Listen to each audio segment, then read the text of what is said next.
I'm Jennifer Johnson, and I raise sheep for their wool. Welcome to Whispering Pines Shetland Sheep Farm in western New York State, home to our lovely flock of soft Shetland sheep. We breed and raise our sheep to produce soft, crimpy wool for hand spinners to enjoy. Thank you for liking this video and for subscribing to our channel. So I am making bats for the fiber festival I have coming up this weekend. And I'm in my new building as I do this. And I am using wool from a ram lamb who I sold to a local farmer last year. She bought him and his twin and bottle fed them because their mother didn't make it through childbirth. And I bought those two fleeces back from her. And these two ram lambs are beautiful dark gray catmuggets. So you get these beautiful shades of lighter gray and very, very black. I've already sorted them, so for these bats, what I'm gonna do is I'm gonna do color gray of the same shade, but you can easily, you could totally blend these two together, or you could create striped bats or whatever. But for today, what I wanna do is I want to make a bat from flicked locks, only going through the drum carder one pass, and they're gonna be a 1 ounce bat. So in order to get 1 ounces, I'm going to turn on my scale. I have a larger tray on here because 1 ounce of flicked locks doesn't fit on the small plastic tray there. And because I had the tray on when I turned on the scale, it tears it out to 0. So now I'm going to take my locks and put them on the tray. That's more than 1 ounce. And I'm actually going to pick out stuff that's a little bit darker because these are going to go into my dark black bat. A little bit fiddly, but that's okay. And I want to get to a little bit over 1 ounce. I never weigh my locks to be exactly 1 ounce because some stuff is going to get left on the drum carder after I pull off the bats. So a bat, when I say that, what that is, it's just a special type of preparation that you pull off of the drum carder as one rectangle and wrap it up jelly roll style to make a bat. That's just what it's called. And that is used by hand spinners to make yarn. It's also used by felters to make felting, different projects. All right, so I've got 1.11 ounces, which is a very comfortable overage. And now I am going to start putting the locks on the drum carder. Now I've already made one bat. There's a little bit of gray fiber left from that bat, so that's okay. I don't have to clean it. If I'm working on one fleece, I can keep the bat as it is. I don't have to clean this off every time I make a new bat. When I'm putting my flicked locks on the drum carder, so I have washed this fleece, I flicked the locks, and I have a video about how I do that. And so these locks are now nice and clean and ready to, you could spin it from this lock right here. But what we're gonna do is we're gonna put it on the drum carder to make a 1 ounce bat. It's also just a nice way to get your wool all in one piece, ready to spin. I will put them on the tray, the feed tray, with the skin side towards the liquor end. That's what this drum is called. And the reason I do that is there's a little more lanolin on the skin side than on the outside part of the lock. And so I found that when I send the lanolin-rich side in first, it doesn't pull back through the lock, causing pilling and bits of texture that we really don't want. I want to make a bat that the fibers are all nicely aligned so that if you want to make a worsted yarn from it, you can. You can also make other types of yarn, woolen yarns, where the fibers are not perfectly aligned. But the way I make the bat gives you options, so you can make all different types of yarn prep with it. I usually go one lock at a time. I like to go nice and slow because I really want my locks to be nice and smoothly distributed across the drum carder. This is not a race, this is a process. I do open up the locks a little bit with my thumb and fingers. Technically, you're supposed to be able to see the wood grain through your fiber on the feed tray. That is an indicator of the correct amount of density before you feed it on. So as I'm adding locks to the drum carder, I monitor. Like, I look here, you can see a couple bare spots. So the next time I place the lock down, I'll just make sure to place it so that it's going to land on where those bald spots are. And 1 ounce of locks is going to cover the entire width of the drum. It's a good quantity of wool, so it'll give a good coverage all the way across. So this is a Majacraft drum carder. This is the product that I sell from my shop. I'm a dealer for this company. And they, I'm actually going to switch that one out. They make a drum carder that gives you 3 different carding cloth densities. So these metal tines on this piece of leather cloth is called a carding cloth. And this one I'm using right now is a 128 tines per inch. So if I took a 1-inch square and counted all the tines, there would be 128 of them. And that's called the density. And the more tines, the denser the cloth, the finer the fiber. So this fiber that I am carding right now is low 20 micron. And so a finer cloth is ideal for this because it's not going to spring back. It's going to get caught in on the tines, and it's going to prevent pilling, where the fiber snaps back and causes a little ball that gets stuck in your fiber, and it's pretty much impossible to draft as you're spinning.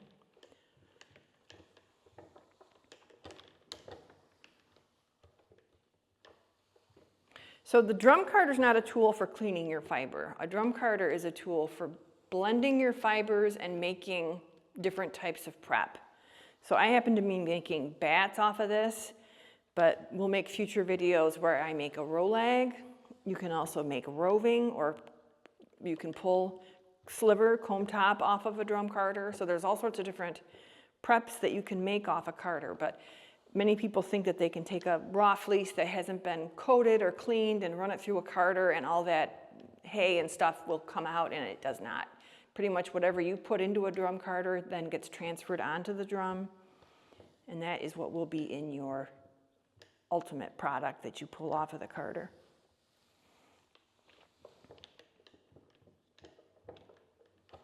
There are other fiber prep tools in the Majacraft product line that are for cleaning fiber, and I've got videos on that. The wool combs do a very nice job of cleaning fiber, removing hay, dirt, poo, bugs, whatever gets caught up in a fleece. The flick carder is another tool that's really good for cleaning your fiber. But as I say, the drum carder is really more for taking clean wool and making it into a prep.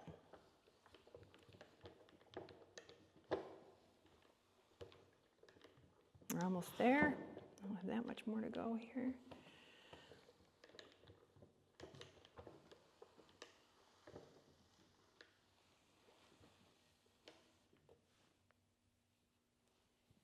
This is kind of why I don't really have any desire to get an electric drum carder. I really like having the control over the speed and the starting and the stopping. I also like how quiet it is.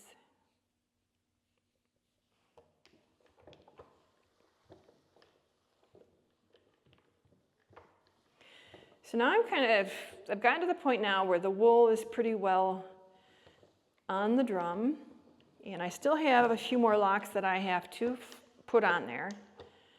And what I'm finding is that the wool's not coming off of the liquor end, and the reason for that is because the wool has been built up on these tines, so there's not enough metal tine left to grab the fiber off. So there's a tool that's integral to the drum carder from Majacraft. It's called the burnishing brush. You can lock that in so that it's going to pack the fiber onto the drum through the whole process. When I'm doing fine fibers, I find that the burnishing brush causes pills where the wool kind of gets snapped back and makes little balls in your wool. So what I do is I just do one pass around and I manually just pack the fiber, and I think about how this is feeling as I'm packing it on here.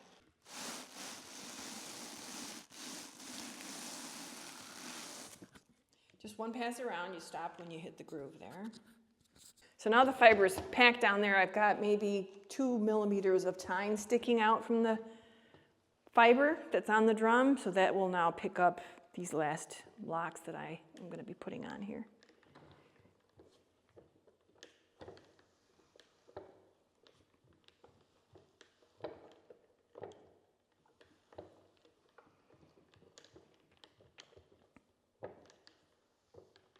So I'm just going to send this through one time, and this is a deliberate decision that I'm making.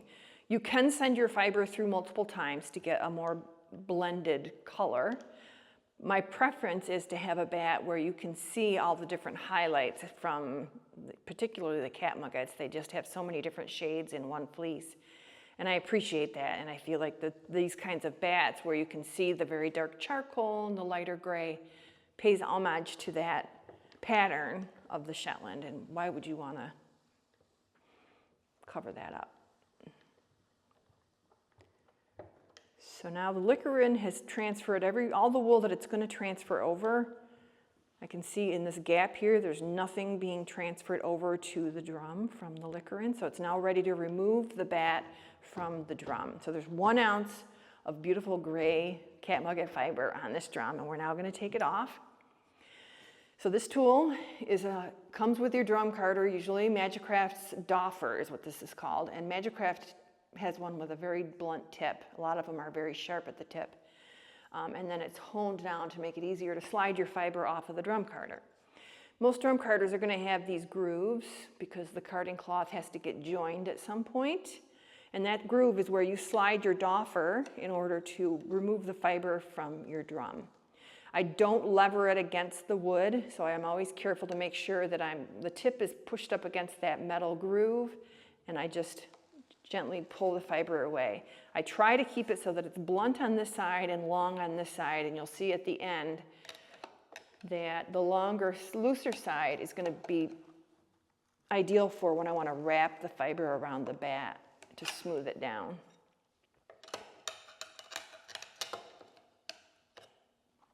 Just be very careful. So here's the thing. I'm very conscious as I'm prepping these bats that I've been working all year with this sheep. Of course, this one not so much because I bought this fleece, but you know, the sheep produced this beautiful fleece and I'm making it into a bat for a hand spinner to spin. So I'm just really, really careful with it. I just want everything to be as perfect as possible. So I've pulled this fiber up off of here. Kind of looks like gray flames actually licking the drum. Beautiful.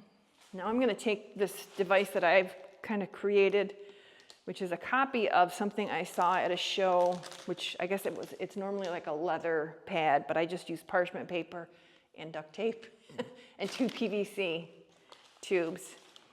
And I am going to wrap that around this beautiful loose fiber and just unwind the fiber onto my tool that I've created here. And this is just a knitting needle, which I'll use as a way to take the stubborn bits that don't want to come off of the drum.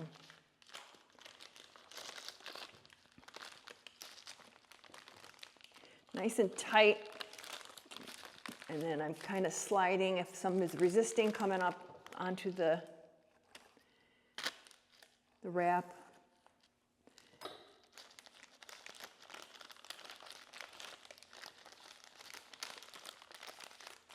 So remember, I weighed 1.11 ounces, so I'm not as obsessively concerned about any of the bits that are stuck on the drum. I just want to make sure that I have at least 1 ounce on this bat. Because again, like I said, I don't clean the carder between bats if it's the same fleece. So that can always just get transferred to the next one.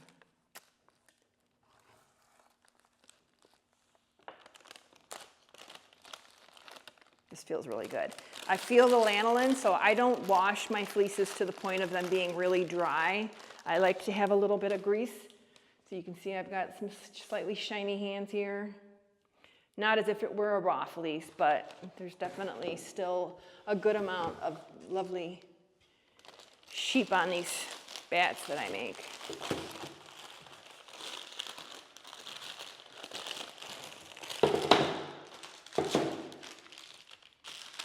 A little bit of adhesive caught some of that fiber, but that's okay. And this little bit here, I'm just going to throw back on for the next bat. We can weigh this at the end to make sure that I'm giving you 1 ounce. So even with all that carefulness, You can see I've got a couple little balls, but it's not like it's all the way through. So I'm not sure, that might have just been a particularly short staple that got in there. All right, so now I'm going to roll it up from the blunt side. I like this side better.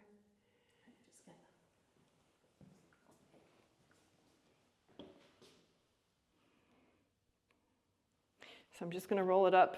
I think I like the other side better. The blunt side, the side that had all the flames sticking up, is what's going to wrap around the bat to smooth it at the end. I like to fold it over so that my edges are nice and round. And it keeps the bat more compact. I do like to do this on a cloth because it gives a little grip to it so that it holds it in place as I'm rolling it. Now I've got all these loose bits at the end here.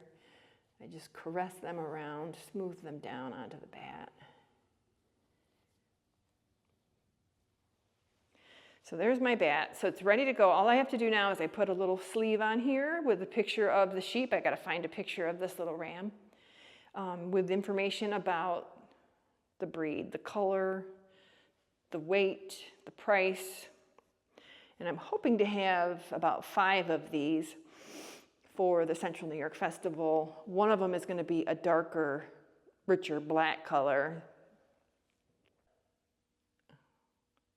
I want to just give you a quick overview of the Majacraft drum carder. It's called the Fusion Engine drum carder, and there's some very thoughtful details that they've added to this design that give it its premium quality. So number 1, the feed tray is elevated. Normally feed trays are down here. What this does is it gives it more time on the liquorin, more time for the fibers to get distributed more evenly. So that's one feature. As I said before, there's 3 different drums that you can interchange. So you just unscrew some grub screws here, pull out the handle, replace the drum with the carding cloth that you want to use. We have a 72, a 96, and a 128. And you would change those depending on the fiber you're carding. So really fine is going to use the 128. Coarser fibers like Cotswold or Romney, you can go to the 72.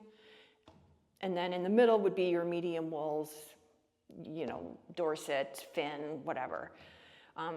So that is a really cool feature. There's also this built-in integral burnishing brush. So I showed you what you do is you use that to pack the fiber down onto the drum. And if you want to keep it on engaged while you're carding the entire time, there's this really easy locking system here, and that keeps it burnishing the entire time you are making your bat. Like I said before, for my super fine stuff, I just use that one time around right towards the end to pack the fibers down so I can add that last few tenths of an ounce on to get the full 1 ounce bat. The handle clears the table. This is a really unique feature. Most drum carders, the handle extends beyond the drum carder, so you always have to mount it at the edge of your table. But with the Majacraft carder, it's just so nice that you can really use this anywhere. It has lovely rubber feet so that if you put it on a table that's not tablecloth, it'll kind of grip the table. But you can also install clamps. It comes with clamps, so if you want to clamp it to the edge of a table for really big jobs, or, you know, if you really want to crank it rapidly. I don't do it that way, so I don't use the clamps. The other thing that's really nice is if you do have it clamped against the edge of the table, you can fold the handle in. My hands are a little greasy, so that as you're walking by, you don't bang into it. So I had a drum carder that didn't have this feature, and I was always banging into it. I had like a permanent bruise on the side of my leg, but that can be folded in, which is really awesome. The other feature that's unique is that it's a gear system. So many of the drum carders use a rubber drive band, which stretches and slips. You have to replace them. The gear system gives you a much more consistent, easier to operate type of cranking. And they stay clean because they're enclosed in this little housing here. The other feature that's really unique to the Majacraft drum is these flanges, which prevent the fiber from getting over into your working parts. So the shaft doesn't get wrapped up with fiber. So it just keeps all the wool on the carding cloth where it belongs and prevents it from going off into the shaft. So that's a quick tour of the Majacraft drum carder. I have them in stock. And what comes with the drum carder, you get a flicker. Let me get that out.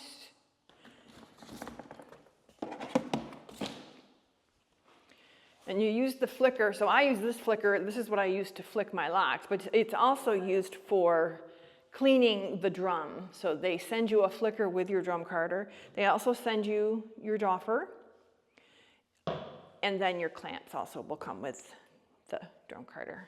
So this groove here, this is the join. So when they take that carding cloth and staple it onto the drum and glue it, it also is reinforced with this joiner here. It's like the seam. And that is where you're gonna run your doffer through to separate your fiber off of the drum. So when I'm changing the color, so one thing I do deliberately, because cleaning a drum carder is very tedious and it's like the opposite of fun. So what I will do is I will start with a shade. So if like I have 10 fleeces I know I'm gonna wash and card. I'll start with my very light colored ones, and then I'll work through them from light to dark so that I'm not spending a ton of time cleaning off every tiny little bit if I were going from a white fleece to a black fleece and then back to a light fawn or whatever. So I do kind of plan that carefully so that I'm not spending a lot of time cleaning my drum carder and I'm spending more time flicking locks and making beautiful bats.